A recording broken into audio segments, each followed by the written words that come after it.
مام حسێن و مام مەولود زیاتر لە 75 ساڵە هاوڕێن. ئەوان لە یەک ڕۆژدا لەدایک بوون و لە یەک ساڵیشدا هاوسەرگیریان کردووە و بە یەکی شەوا بوونەتە سەرباز، هەموو ڕۆژێکیش پێکەوەن. هاوڕێیەتیەکەیان هێندە بێزە بۆتە جێگەی سەرنجی هاوڵاتیان وە خۆیان دەڵێن هەموو ڕۆژێک دەبێت یەکتر ببینن. 1940 لەدایک بووین، 1946 یەکمان گرتووە. ئیسا نازانم 2021 چەند ساڵەکە نازانم، یەک عاجز نەببینی یەک زەڕە، حاجیمان نەبووە، دڵتەنگیمان نەبووە، محتاجی کەسیش نەبووین، کەسی محتاجمان نەبووە، دڵی کەسمان عاجز نەکردەوە، کەس عاجزی نەکردین. لێڵان پێ تقریبان 20 مەتر ماڵەکانمان لە یەکەوە دوور بووە. ئیتر ئەواتە بۆ ماڵەوە یەکمان گرتەوە، ئەواتە بۆ ماڵەوە مناچوون بۆ ماڵ ئەوان و ئیتر ئەگەر ئیش و کارێکە هەبوو بوو بێ مەسەن هی ئەو کەژوکیەوە یا هی فەلاحەتی ئەم خوارەوە، ئیتر بە زۆری بە یەکەوە کردومانە شەریک بووین. مام حسێن دەڵێت لە بازاڕدا کاتێک دەمبینن دەڵێن کوا مەولود، مەولودیش بە هەمان شێوە. گەر یەکتر نەدۆزنەوە بە تەلەفۆن پەیوەندی بە یەکەوە دەکەن. لە ڕووداوی بوومەلەرزەکەی ساڵی ڕابردوودا و لە ناحیەی خوڕماڵ مەولود لەگەڵ ئەوەی لە ماڵەکەی دێتە دەرەوە دەست بەجێ دەڕوات بۆ سۆراغی مام حسێن.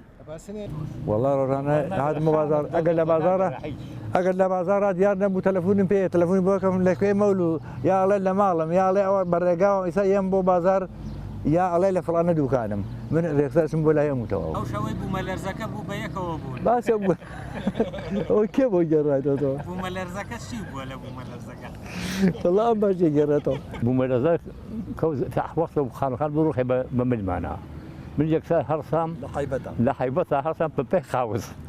ڕۆشتم بۆ لای ئەم دوای هات بۆ خۆم گرزەوە کرد و ڕۆشتم داشەوە لە دەرەوە ئەگەر ئاخە سەرما بوو ئەگەریان کردووەتەوە. منیش دانیشت هەر لە بەرەوە خەڵکە ڕۆشتە من و ئەم ماینەوە.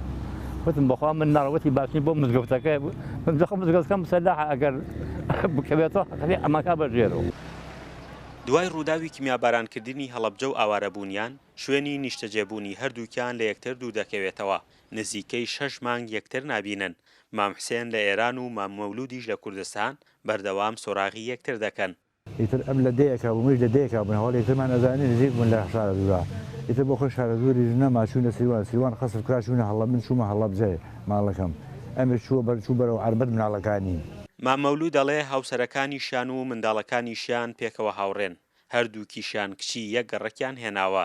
وەختی خۆی بۆ ئەوەی پەیوەندیەکەیان گرفتی تێنەکەوێت ئەو نەیویستوە ژن و ژنخوازی لە نێوانیاندا هەبێت. 67 و 66 لەو ناوە ژنمان هێنان هاوسەرگیریمان کرد. ئیتر هەر تێکڵاوی بوون هەر بە تێکڵاوی. ئیتر پاش ئەوەی خێزانەکانیشمان بوون. بچن بۆ شوێنێ ئەو ئەڵێ باشنی بۆ فڵانە شوێنێکە خێزانەکەی ئێمە. مام مەولود و مام حسێن ساڵی 1940 لە گوندی هێڵانپێی ناوچەی هەورامان لەدایک بوون.